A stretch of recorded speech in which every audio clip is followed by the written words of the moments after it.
কি কারণে? দেখুন, আপনারা জানেন যে বর্তমান রাজ্য সরকার এখানে নিয়োগ ক্ষেত্রে দুর্নীতি এবং এখানে শিল্প নেই।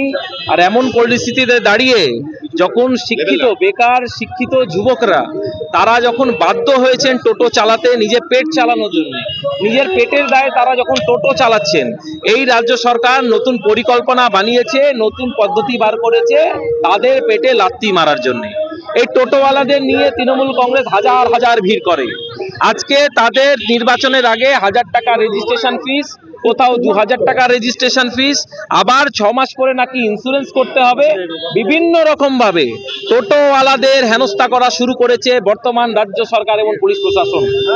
আর এই পুলিশ প্রশাসন বিশেষ করে আমরা দেখেছি বীজপুর থেকে নিয়ে আপনার নৈহাটি, যেখানে জমজমাট এলাকা, কোনো পলিসি নেই, কোনো পলিসি ফ্রেমওয়ার্ক নেই, তাদের কোনো নির্দিষ্ট রুট নেই, এবং এই পুলিশ প্রশাসন যেখানে সেখানে পারে টোটোওয়ালাদের উপরে আক্রমণ চালানো, তাদের চাবি কেড়ে নেওয়া, টোটোওয়ালাদের অ্যারেস্ট করা, তাদের টোটো বাজেয়াপ্ত করা এবং নিয়ে গিয়ে তারা থানায় বসিয়ে দেবেন। পরে যখন পিআর যখন বন্ডে তাদের বেল হবে, সেই ক্ষেত্রেও একটা তোলাবাজি। সেখানে একটা উকিল বসে আছে, লম্পট একটা উকিল, আদেও উকিল কিনা জানি না, সে 500 টাকা চাইবে পিআর বন্ডের জন্য।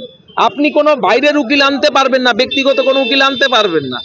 এই টোটোওয়ালাদের পক্ষে এবং এই টোটোওয়ালাদের যে আজকে দিনে যে ওদের রোজগার, সেই রোজগার থেকে আমার মনে হয় না এই 1000 টাকা 6000 টাকা যখন তখন তাদের কাছ থেকে তোলা এটা খুব একটা ভালো কাজ হচ্ছে। বর্তমান সরকার যুবকদের, শিক্ষিত যুবকদের চাকরি দিতে ব্যর্থ হয়েছে, এবং যারা সৎ পথ অবলম্বন করেছেন তাদের তৃণমূলের পতাকা নিয়ে তোলাবাজি না করে হেঁটে তারা যখন রোজগার করতে চাইছেন, এই রাজ্য সরকার তাদের পেটে লাথি মারছে।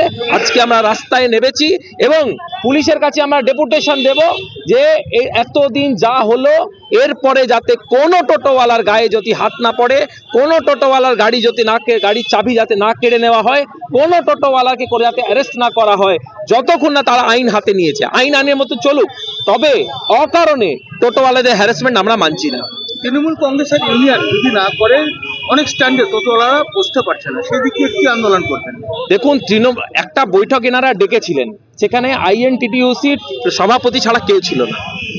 সমস্ত সিদ্ধান্ত নিয়েছেন তৃণমূলের আইএনটিটিইউসি সভাপতি। তো তাদের টোটো ইউনিয়নে তাদের টোটোওয়ালা তাদের সাথে নেই, তারাই সিদ্ধান্ত নিচ্ছেন। তারা টাকার মারফতে স্ট্যান্ডে কে দাঁড়াবে না দাঁড়াবে তারা ঠিক করছেন। 2026টা আর কয়েকটা মাস, নির্বাচনটা হতে দিন। কটা আইএনটিটিইউসির সভাপতি আছে নেতাগিরি করছে, আমরাও বার করতে জানি তাদের। সরকারের থেকে যে টোটোর যে ফর্মটা বের করেছে, সেখানে কিন্তু অনেক টোটোর কোম্পানি টোটো কিনেছে, তাকে বলছি আপনি স্লিপ নিয়ে আসুন। আদেও সম্ভব? সে কি জানতো যে এই ঘটনাগুলো ঘটবে? হঠাৎ করে আপনার পৌরসভার ডকুমেন্ট চাইবে? এটা তো হ্যারাসমেন্ট ছাড়া আর কিছুই না। আমি বলছি, যাদের 2000 টাকায় রেজিস্ট্রেশন হয়ে যাওয়ার কথা, এই ডকুমেন্টগুলো দিয়ে ঘোরাবে, পরে বলবে 20,000 টাকা নিয়ে আসুন, আপনার রেজিস্ট্রেশন করে দিচ্ছি ব্যাকডোর দিয়ে। এ আবার তোলাবাজি করার একটা নতুন ধান্দায় তৃণমূল কংগ্রেস শুরু করেছে।